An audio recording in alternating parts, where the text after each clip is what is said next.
I'm really excited today to speak with Stacy Barrows. She's a physical therapist. She's also a Feldenkrais teacher. She is the creator of the Smartroller.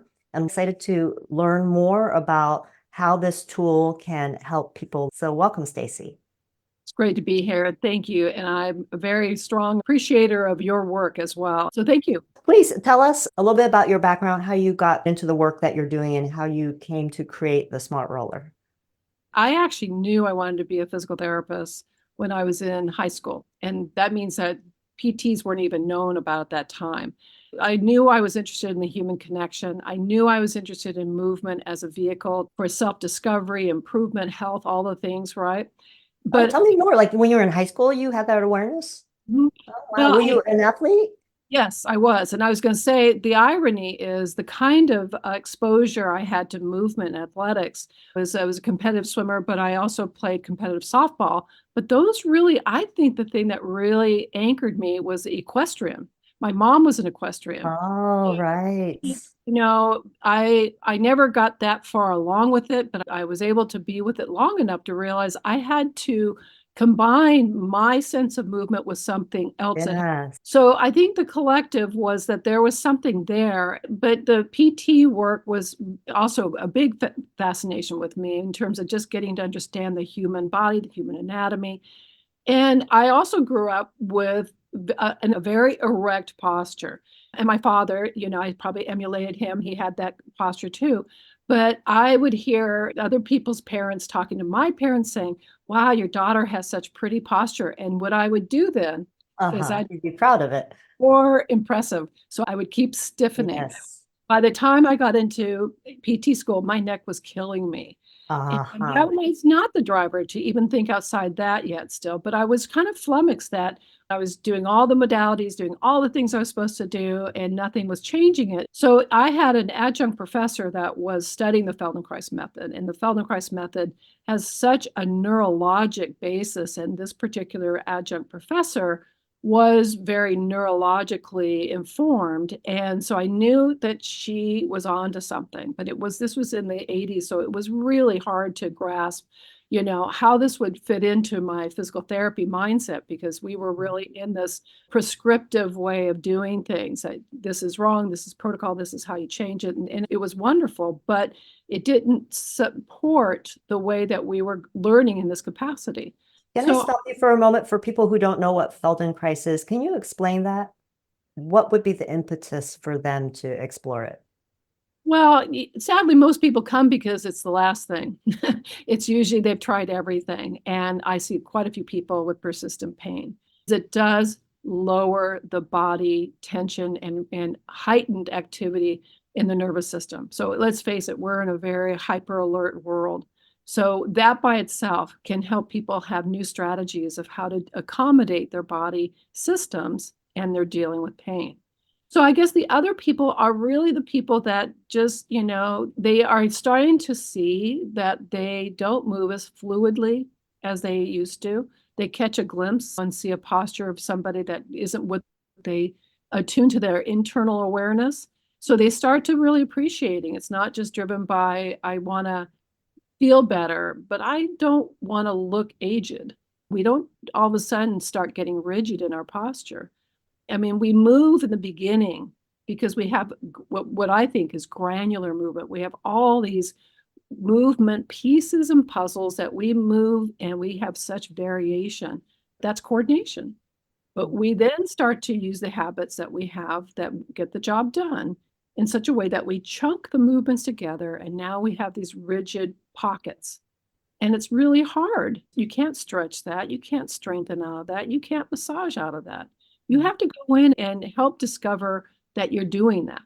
And then in the process of that, I think that's really probably the best reason that people start coming is they start realizing, wow, I lost my balance. I got it back so quickly. They start really putting it together that there are these things that are recovering that they forgot they lost. Mm-mm. Yeah. And, to your story where you were talking about the pride and the reinforcement of your posture and how you, in your young mind, Mhm. was trying to amplify that posture that got you praise, ended up making you more rigid. Right. So, Exactly. so those sorts of motivators that are not around pain recovery or injury recovery, which can sometimes modify how you move, but when they're aesthetic in nature, they're feeding some sort of quality that of who you think you are. We can actually distort ourselves when we think we're trying to shine even more, which Right. is I think the most fascinating part of how we can restructure how we live in our body. Yeah, and there's a lot of misinformation. And so one of the things that I will ask for a client that may come in, very first thing we do is I just have them take a walk. And it takes a while just walking up and down the hallway for me to help them get away from correcting it because they have had so much input from early on. You're hunched over, correct your posture or whatever it is, or you're asymmetrical, you're this, your shoulders higher or lower, but there's no internal sensitivity to that. So what they, That is the thing. That is the driver to yeah, amplify your internal sensitivity to what's happening. exactly, because part of those things probably served them at one time. So the key to opening up new possibilities doesn't mean to change and get rid of everything, because we rely on habits. That would be impossible to do our daily activities without having habits. But what we don't realize is how we've now structured so little variance, and that's just kind of the lifestyle about it too.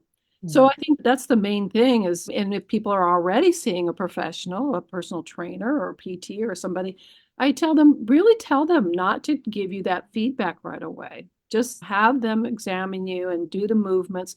But can you step into the process to feel what is it that the outsider is noticing without judgment, without putting it into, I bet I'm doing this wrong, because that is also such an inhibitor of learning, is that we didn't do that as children. We really young children. We really just were just playing and being, getting used to the world through our senses. And then, so what you created was actually a tool that helps with that whole process.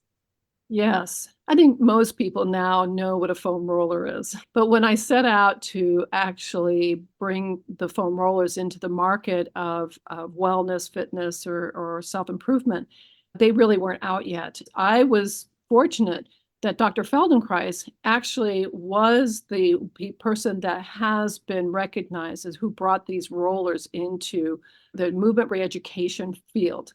So we were on them, but I was in a different mindset. I wasn't out there in my PT mindset of how I could massage or train myself for balance or do something to stimulate something on the roller. He had us get on the roller and do things in that experience. We were doing it in a playful way. We were exploring. And when we, an explorer, that gave us a freedom. We were close to the floor. We were doing things that weren't compromising ourselves. But I also realized foam rollers are a full cylinder, and most people now have an adaptive body dynamic that is formed over in a range that when they lie on a full roller, they stop their breathing being organically natural because of the nature of the way the tensegrity of the ribs are, the shape and the way our tissues and so forth. And you can't stretch that. And one of the main things we recognize as high functioning is when our respiration is adapted to the function. We're going to breathe differently when we talk. We're going to breathe differently when we eat. We're going to breathe differently, whatever functional thing we do.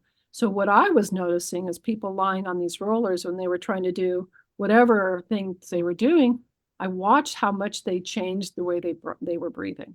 So I reshaped it so that, and I actually did literally, we sculpted it. My husband and I, we sculpted it, and I kept getting on it until I felt that it was not doing anything to the way I would breathe. And so Mm. kept the other side so that there, and then I realized part of what learning is about is to contrast and compare. So that made this Yes. tool have something that you could vary it. You could flip it over, Yes. do something, and then to find out that it really supports rocking motion. Mm. My early PT world, I had exposure to Jean Eyre's work, which is sensory integration. And I saw them utilize many things to help children organize in that were having adaptable issues. And they used rocking very often. And you think about how rocking is a very calming thing. That's why we rock babies to sleep. And why rocking chairs are known for being down regulators of back pain and so forth. So I started thinking, I just keep thinking, what else can we do? And you just keep playing with it. But I think people have kind of lost some of their creative imagination. So I think that's what I would really suggest, that where you come in with your book and how we are trying to promote people to find through a discovery process the way that they are designed to do things. So Yeah. that's kind of the impetus. And it took a while to get out. And then I realized, well, this is like a smart roller for where we are right this very moment, and we're sitting on their pelvises. So there's a way that you can use that. And it's kind of, you play this game with feeling something, removing it. What's it like after you remove it? So then you have this kind of sensation of realizing how much we adapt in our environment. So that's really a big thing. We can't just go internal. We have to know how the exterior affects our movement. There's a link to the Smart Roller, and this is audio. Just to describe it, it is like a foam roller, but one side is less round. So that allows you, as you said, to compare and contrast the two sides. It allows a level of rocking with less disturbance so that you can really not be frozen or locked up in your breathing pattern, that it's enough movement to stimulate some sort of discovery process, but not so much that it makes you brace. And that's a fine point, right? As you said, like you went through that whole iterative process as you're creating your product. Yeah, in fact, it's a guess way also to think of it like a cat eye, so that there's a different radii on them, and it's closer to the floor. So now it's 3 inches from the floor as opposed to 6 inches from the floor. And a lot of people in the Feldenkrais thinking, less is more when you're dealing with the senses. You really want to give people subtle exposure so that they tune out the noise in whatever is making that information not real clear. I like this example. If I put a piece of paper on my hand and then I put a pen on it, I can feel the moment the pen is put on my hand. But let's say I put a brick on my hand and then I put the pen on top of the brick, I won't feel it, because there's a direct correlation that when you lower the stimulus, you heighten the attentional system so that the bias is neutralized a little bit. So you could say we dumb it down, but not because it's an old person's roller. It should be pretty much the way a lot of people should, I think, prepare for the next thing. I'm also Pilates certified, and for me, it was really valuable to see this wonderful exercise system that was brought from somebody from his own experience, Joseph Pilates, that he came with the system of using the mechanisms of hospital beds and so forth, but he had an intuitive process like Dr. Feldenkrais did, in the sense that there was a way that he knew the system could organize for the better. I've actually put those two together and written about their similarities and their dissimilarities in the one textbook that's out there for the Feldenkrais method.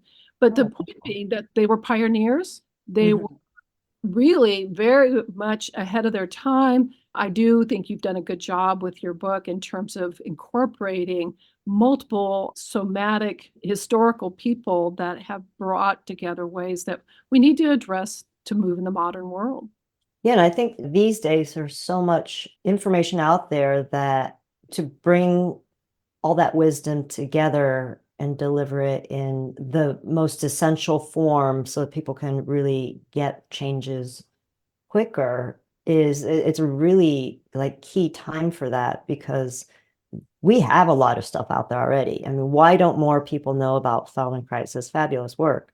Why don't more people know about Alexander technique? And I think a lot of it is because it is sometimes inaccessible for people, because sometimes in the way it's taught or the way it's explained, and the more people get a taste of it directly without too many hoops to jump through, it can really turn people on quickly. And there's so much interest in somatic exercise now. So people understand that there's something out there that is more about feeling what's happening rather than doing and make things happen. Like you feel it and then you respond to it. So you open that aperture of perception to what's happening the way you learn in Feldenkrais. And Feldenkrais, the beauty of it is to have that movement element, those small movement elements where you're experimenting.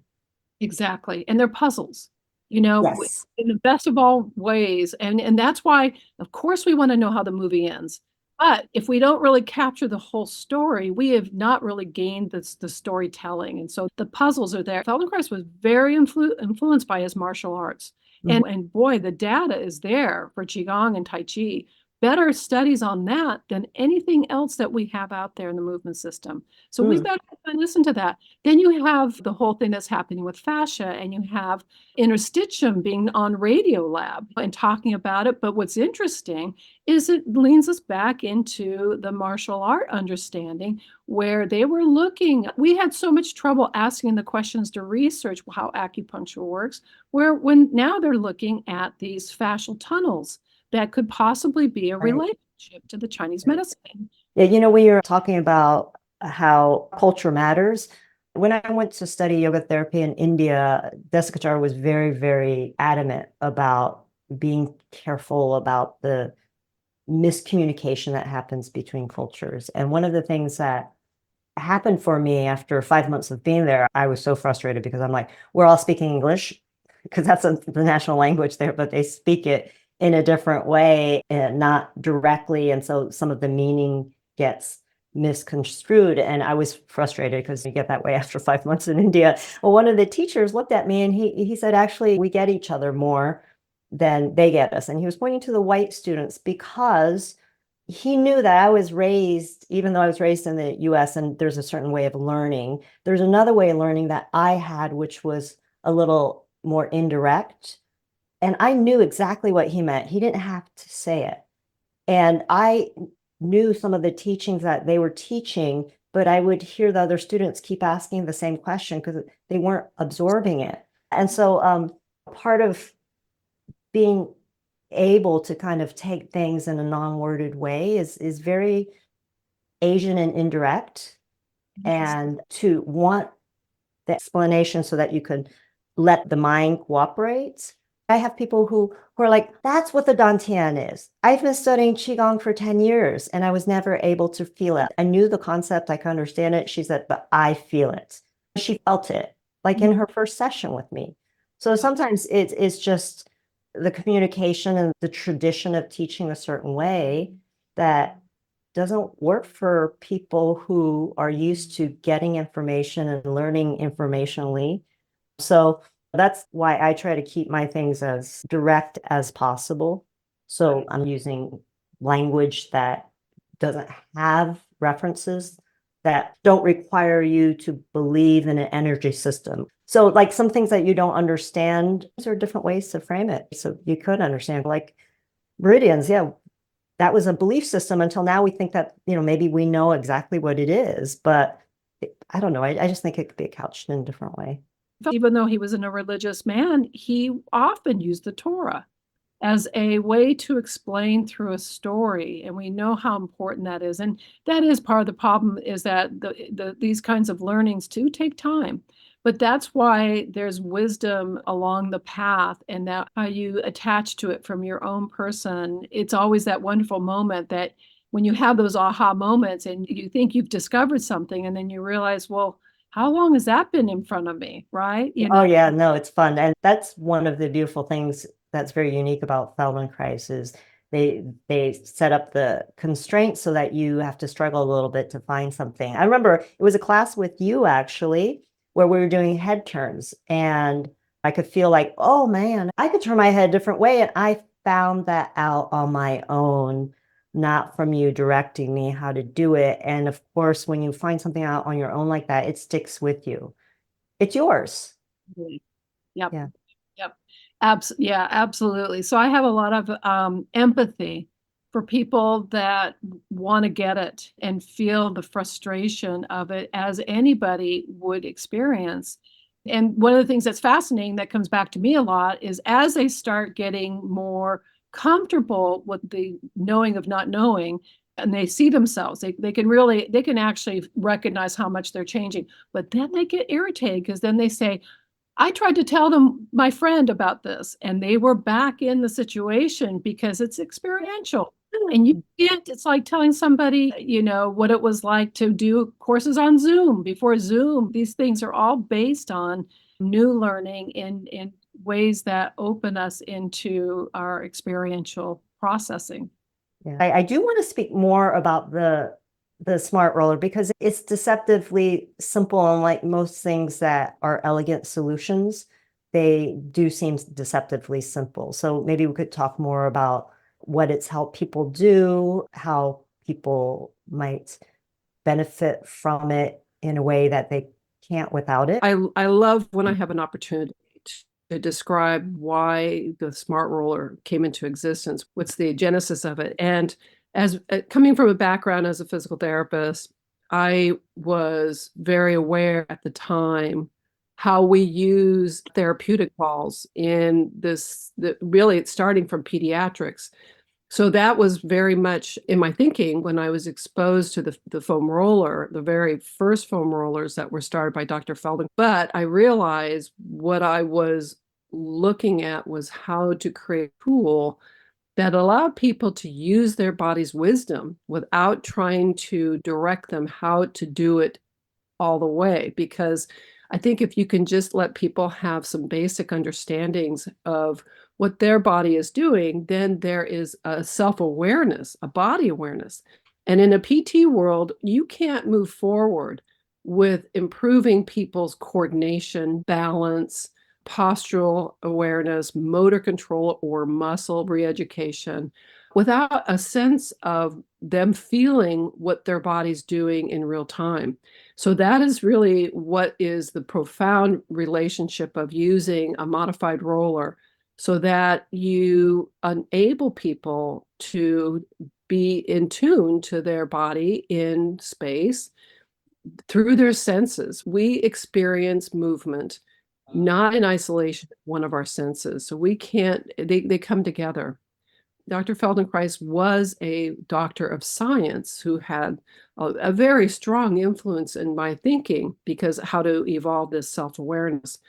And that is because he looked at it in the sense of what the dimensions were when you come in too strong in the senses, when you overpower the senses, there is very little sense of discrimination. Mhm. And so realized if he was to mute the output or input of the senses in such a way that people could then discern. And that meant you had to be in the margin of comfort, because if they had anywhere that their body was sensing discomfort, that would also affect how refined their awareness to their sensations were. That's also why things are slowed down, because you really don't feel transitional movements. They are together in such a rapid way because we operate so unconsciously. So it's really important that we slow things down, modify them, and make the movements small, because there is a direct correlation. The less the stimulus, the greater the sense of awareness. I've used this, this reference before. One of the ones I like is if you go into a room that's fully lit and you light a match, you really don't catch how much illumination you're seeing. You don't have a more brightness. But if you go into a dark room and light a match, you are very conscious to the illumination that the match offers you. So when we use the Smart Roller, we are allowing somebody to not have as many fears movement, not have body tension so exaggerated, and also having hopefully a sense of curiosity so that their sensory portal, their feeling sense, their information system comes to them and lets them start to notice that they can do something different than what they normally do. And so that was the thinking. So it's a shape that we carved out to really match our body's anatomy when we lie on it, when we use it on our hands, and also bringing people closer to the floor. But we kept the firmness And the reason for that is that, as is the floor, it's a wonderful reflection or mirror in your kinesthetic sense to feel firmness so that your senses are moving against it a little bit. So one way to think about it is when you have a mattress that's way too soft, and if you try and roll, you have to work harder to navigate in this if you have all this excess padding. And you don't want things so firm. So the really hard axis rollers is extremely firm. So there's somewhere where you have enough pushback that you can then have much more discernment of where you are and where the roller is. So that is another way that these things came together to evolve this product, which is really an educational tool. I love that analogy of like dimming the lights in the room so you can see the match light brighter. So in a sense, the smart roller is enabling you to turn down some of the loudness of, let's say, chronic tension. It allows you to find movement without restricting the breathing.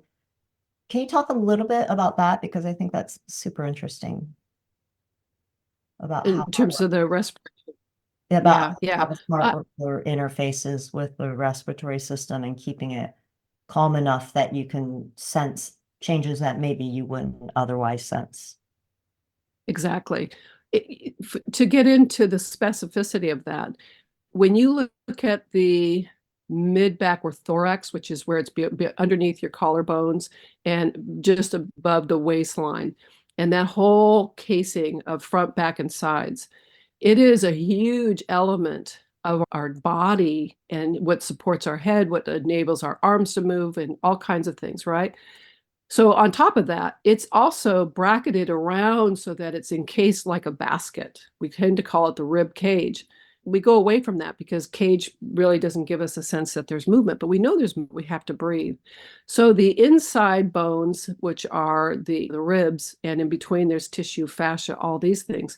There's expansion and in closure, and it's three-dimensional, and it moves in all directions. We carved out the roller so that when we would lie on it, it didn't have a way to clamp down. It wasn't such a strong support that it moved too high off the floor. It was not too arced, that it was just the right shape, that it would allow the respiration to be available while we did some other things. The other thing it promoted rocking motion. We can lie on our front side with it. There are many tools that I see that people can actually be on their front side. And in some ways, it's a little easier than being directly on the floor because the neck is not so put into a constraint to put too much tension or tightness. So anyway, when you're on the front side, just like tummy time for babies, there's a value of those contact points in that space. It provides a little bit of access to motion. That's what makes it different than the floor as well. So there's a way that you can allow people to experiment. So and when people than having just like a rolled up yoga blanket, for instance, the yeah roller actually allows you to have movement and that support in the front.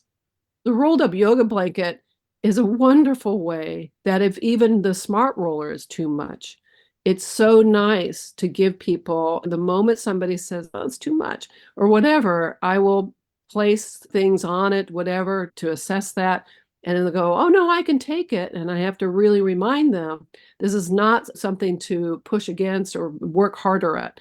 And I will take them to a yoga blanket. And then that's a nice way to progress so that people realize the value, or they may never have known that their bodies have hardened so much that that's the reason why the floor is uncomfortable. So it gives them open space, open access to certain freedom. Feldenkrais was really about what he called potency. He was open. I use it therapeutically, but what's nice about it is we're on a continuum of optimization. And so once you get past the idea that things are difficult, you shouldn't stop there. It shouldn't level off. You should go on to the point of realizing, as any mastery of any kind of movement system, that you can enable yourself to really have the freedom of choice. Yeah, and so it could be used in that very kind of low level of trying to on-ramp people to greater movement if they're like in a freeze response or they're highly rigid and need therapeutic level of support. But I hear you saying that you could also use it at a higher level of challenge. Yeah. And then I'll take it to the third stage where what if you just know that you've been at your desk most of the day, sitting, standing, or otherwise, or your device, or whatever it is, and you just want to just shift out of that little collective that you built into the day, those postural necessities of holding yourself still or whatever it is, or you had to sit in a theater for longer than you were comfortable with. I love when people come back and say, I knew I could get home, I could just get on the Smartroller and I could just take it back away where I slept really that much better. It's nice to know that people can start to realize that I don't have to feel that way, because before that, they didn't even know why I felt that way. So you're giving them an opportunity to feel less noise. And it's like, for me, it's like having too much sound and you don't know why you're slightly annoyed. It's construction, and then they stop and you realize, oh my gosh, that's been overpowering my sense of hearing. And it's fatiguing, as it would be holding patterns in our muscles and tissues and fascia. You know, your training as both a Feldenkrais practitioner and a PT really gives your way of teaching a different flavor and a lot of precision that I appreciate so much, being a body worker and having the precise understanding of how the anatomy works and movement when I'm actually teaching people movement. Whereas if you don't have that hands-on experience, there are some things that you just miss. Can you talk a little bit about, from your perspective and your education, what you find is the juiciest piece of Feldenkrais, like what it offers that you have not seen other things offer? Let me tell you, it was an interference to have a background as a PT for a while in Feldenkrais model of education. In fact, I admired my colleagues that didn't have so many biases that I came in with. Because I was so used to, even as an athlete, I was so used to that you could train something and just make things work without recognizing if there's an internal interference with what was working. I wasn't necessarily knowing how to address that. I was letting people stretch. I was letting people straight. And we would put them in categories of flexibility, coordination, and that's great. Those things are really wonderful. And I like that what the Feldenkrais method let me do, or helped me do, was regain the experience that we do as babies and children. And that's to start with a beginner's body and mind, and to then recognize how much self-regulation, emergence, wisdom, how the brain does things that are that's how our systems are developed. There was a very systematic way to think of my movement sense as a way to feel how the feedback of it would influence the output, where there's this loop. I think it really did kind of close that in for me. And the background in the Feldenkrais method comes from Feldenkrais having his own self-development of injury. And I would love to be a part of anybody to know how to be a better part of their own recovery system. And so for me, I feel that that's what I've been able to give the reins over to other people, so that there is not this sense of dependence, or that I'm the teacher that walked in the room or the PT that walked in the room. I'm actually more side by side with them in the learning sense. And so I really have a deep respect for that. I really, as much as I like to see people for a long period of time, I have always loved that people that find their own way and saying, I think I can take a break now. And that to me means that my job is working if they feel that they are able to really it's like taking the training wheels off, and that they're really ready to go test their skills. And they can come back. And if they come back, what they do is they come back wanting to even develop even more wisdom, as opposed to me fixing them. That takes time, because we don't have a real cultural model for that. sessions are just kind of, there's just a necessity. And I think there's some superstitious that comes. I feel sorry that if I promoted anybody to feel like if I stop seeing her, then I know something's going to go wrong. Yeah. I always try and work away from, I have a great job. I have a wonderful job to help people on that path of self-promotion, of improvement. Yeah. And, I remember my very first public yoga class. I was teaching at the Santa Monica Y. And I said, my job as a teacher is to make me irrelevant to your yoga practice. That was always my intention, to help people become self-capable. And because that's when yoga changed for me, when I was practicing on my own. So I, from the beginning, have always tried to do that. People really got caught up in not knowing the asanas, not knowing their anatomy. But I was always see that the people who did a little bit, even a little bit in between sessions, when I started just working privately, that they improved so much faster. And then when I started working more online, they improved even more because they were gaining not just the changes in their body, but the changes in their own self-perception, their own capacities, ownership of their changes.